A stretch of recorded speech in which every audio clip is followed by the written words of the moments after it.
اور ان کی آنکھوں سے آنسو جاری ہو جائیں اور انہیں دوسری چیز کی خبر نہ ہو.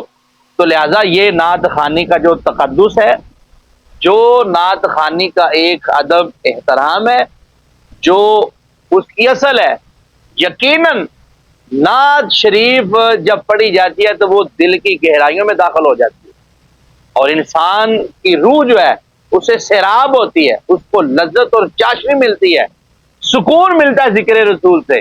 تو لہذا وہ کلام پڑھیں کہ جن اشعار میں، جن الفاظ میں، جن شعروں کے اندر اللہ رسول کا ذکر ہو، محبت رسول کا ذکر ہو یا صراحتاً اولیاء کرام کا ذکر ہو. اس طرح کے کلام آپ ان کا انتخاب کیا کریں اور مستند معتبر علماء کا، صوفیاء کا کلام پڑھیں.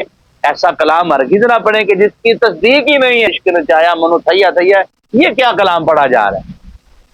کوئی بندہ یہ پسند کرتا ہے کہ وہ اپنے باپ کو ناچنے والا کہے، اپنے کسی عزیز کو، اپنے استاد کو ناچنے والا کہے. تو اس کلام میں تو ایک بہت بڑا یہ سکم اور خرابی کا یہ جملہ پایا جا رہا ہے کہ جناب ایک ولی کو، ایک صوفی کو، ایک سید زادے کو آپ ناچنے والا کہہ رہے ہیں. کچھ خدا کا خوف ہونا چاہیے یار. پڑھنے والے بھی پڑھ رہے ہیں، سننے والے بھی سن رہے ہیں کہ واہ جی واہ واہ کیا آپ جملہ کہہ دیا ہے، آگے سے وہ بھی ناچ رہے ہیں، پیسے نچاور کر رہے ہیں. تو یہ جملہ کوئی اپنے باپ کے لیے ناچنے والا پسند کرے گا؟ کوئی اپنے کسی استاد کے لیے، کسی معزز ہستی کے بارے میں ایسا جملہ کو پسند کرے گا؟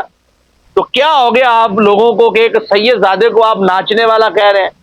یہ سید زادے کی عزت کے خلاف نہیں ہے یہ جملہ. تو لہذا ایسی باتوں سے اجتناب کریں. اللہ تعالی ہم سب کا حامی و ناصر.